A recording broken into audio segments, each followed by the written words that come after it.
All engines ahead, 2/3 aye. All engines ahead, 1/3. All engines ahead, 1/3 aye.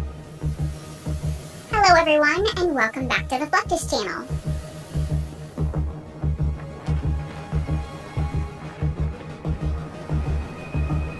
The Destroyer is among the most feared class of vessels on the open ocean.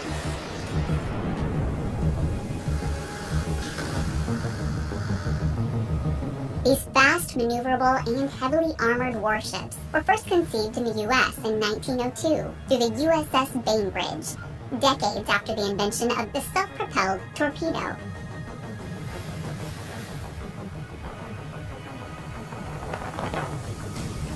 They were originally known as torpedo boat destroyers.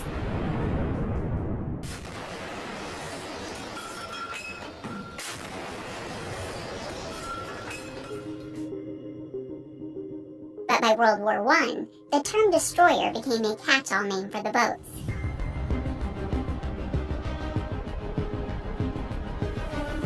Destroyers are primarily intended to act as escorts for larger vessels inside of a battle group or convoy.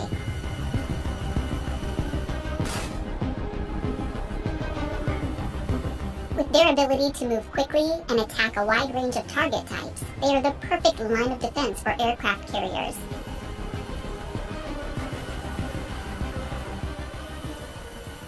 Amphibious assault ships and supply vessels. One of the most recent destroyer types introduced to the United States Navy is the Arleigh Burke class.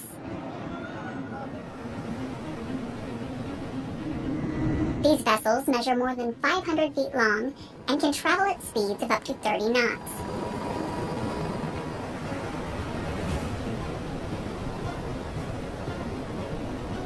They are exceptionally well armed and well armored.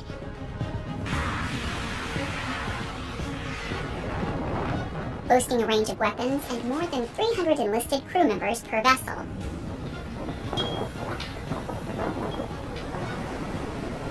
One of the most formidable weapons aboard the average Arleigh Burke class vessel is the Mark 45 54 caliber lightweight deck-mounted cannon.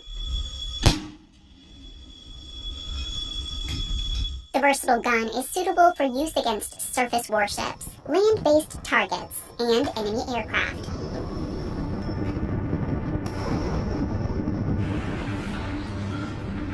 Boasting a capacity of more than 20 rounds. It can be fired under fully automatic control or manually.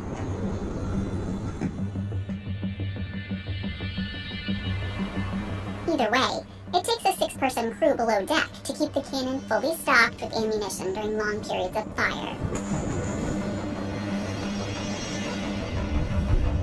For close-up engagements, Arleigh Burke class destroyers also have a Phalanx CIWS system, another fully automated weapon.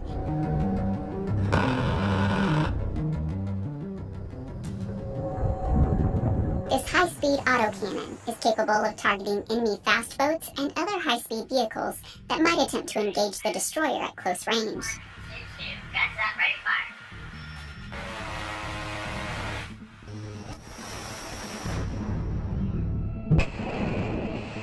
Most vessels also include a wide array of missiles, torpedoes, and other weapons, which can be augmented depending on the current missions.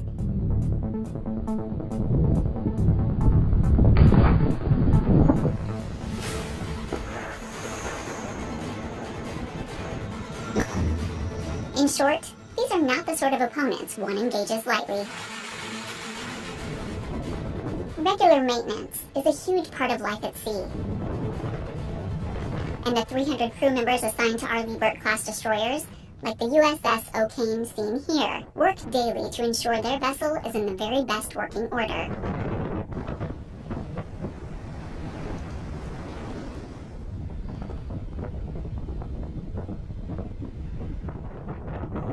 Deck areas and fastenings are treated frequently with corrosion-resistant paint to prevent damage from the salt water and air.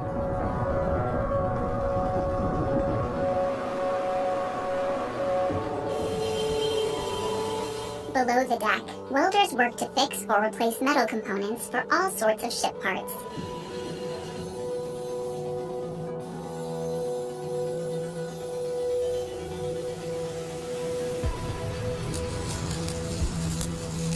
This daily maintenance helps demonstrate just how self-reliant these vessels can be, despite the months at a time they often spend at sea.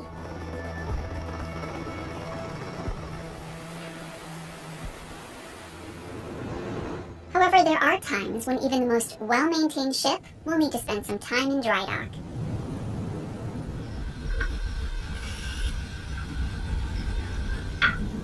Dry docks are special sea-level channels that can be flooded and drained of water as needed.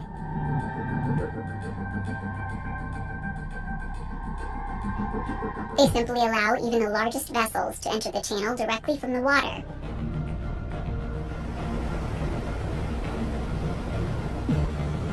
Once in position over the supports, the water is pumped out, revealing the entire hull of the ship.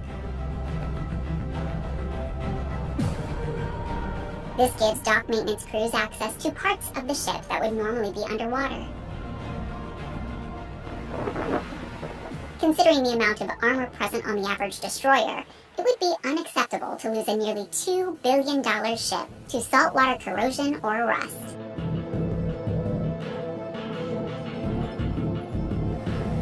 Once the repairs have been made, the dry dock channel will be re-flooded with seawater.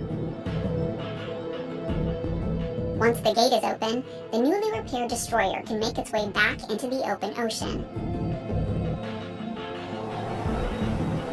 While U.S. Navy destroyers are often tasked with some daring missions, they spend much of their time moving throughout the world's temperate seas.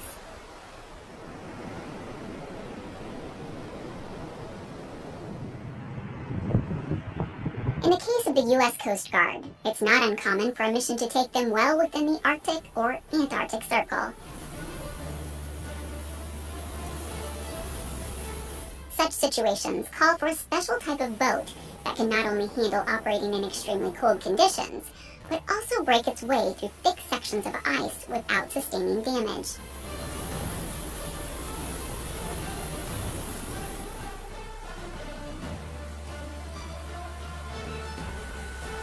The answer is the Polar-class USCG icebreaker vessels.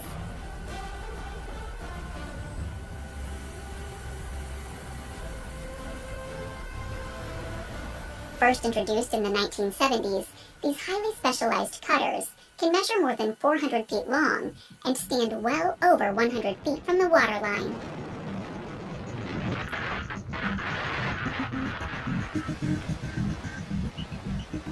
The largest and most technologically advanced vessel in the U.S. Coast Guard's fleet, the USCGC Healy, is actually the first icebreaker from the U.S. to reach the North Pole.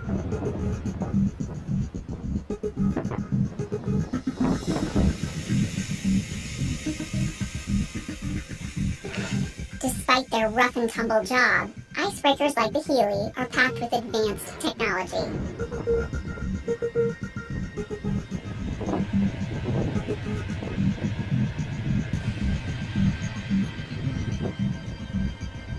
The Arctic and Antarctic are two of the least explored and understood parts of the world.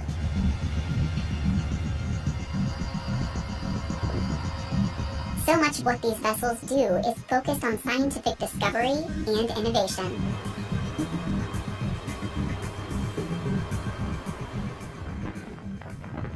In Healy's case, 51 of the 136-person crew is made up of scientists.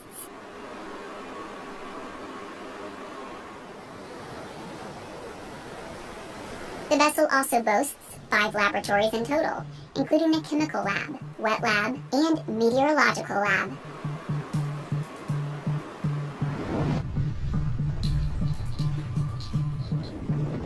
Icebreakers also have heavily reinforced hulls and specially shaped bows that help break through surface ice.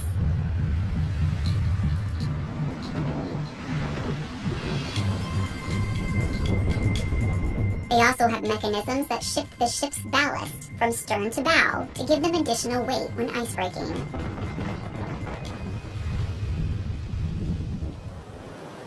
The large crane in the back is suitable for several purposes, including towing seismic equipment.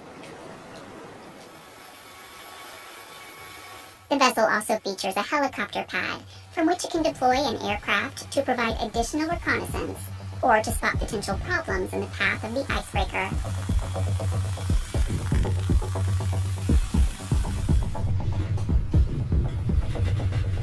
As part of the United States Coast Guard, the Healy and other icebreakers are sometimes called upon to perform rescue operations.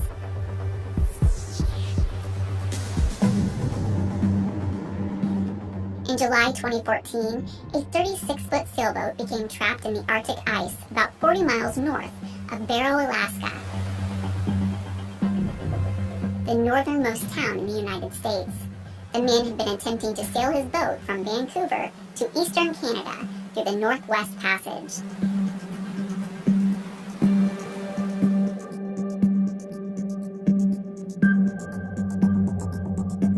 Unfortunately, he only made it about a third of the way before becoming trapped. Between its heavy-duty crane and the size of its hull, the icebreaker was able to safely tow the vessel back to shore,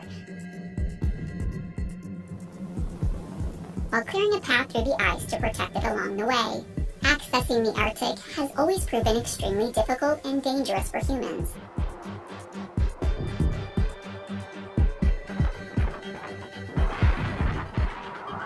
Explorers spent most of the 19th and 20th centuries attempting to access the North or South Pole, merely for the sake of saying that they had done so.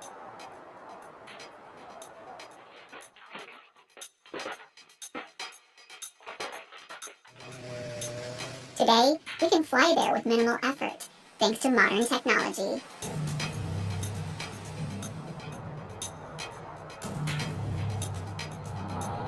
Heavy-duty cargo aircraft like the C-17 can operate from a wide range of remote bases, including some less than ideal landing strips.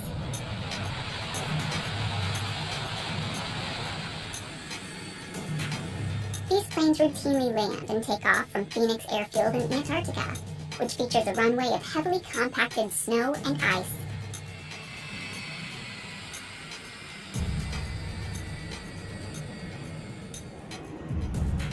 The Army Corps of Engineers designed the runway with heavy rollers, weighing up to 160,000 pounds. To make matters worse, even well-equipped airfields like Phoenix could do little in the case of an accident. That's where the LC-130 comes in.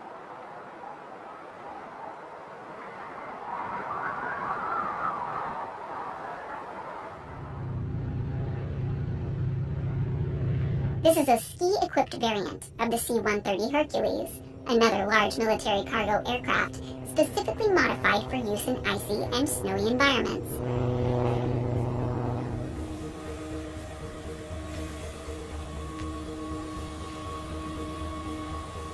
Here, you can see an LC-130 coming in for a landing at Joint Base Elmendorf-Richardson in Anchorage, Alaska.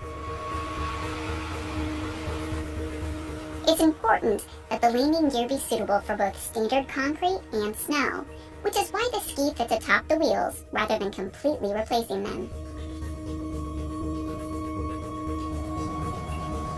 Currently, all LC-130s are operated by the New York Air National Guard, but they have served as experimental planes in the past.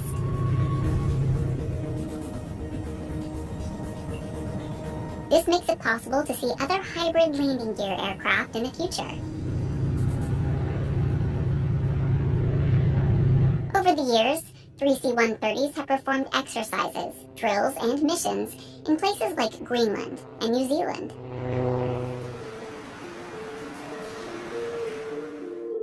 Those C-130s have been in service for nearly 70 years. It's possible more and more models will be converted into LC models, allowing them to enjoy a second life of service. From the open ocean to the frozen seas and lands of the North, the United States Military and Coast Guard repeatedly prove that they can operate in any environment.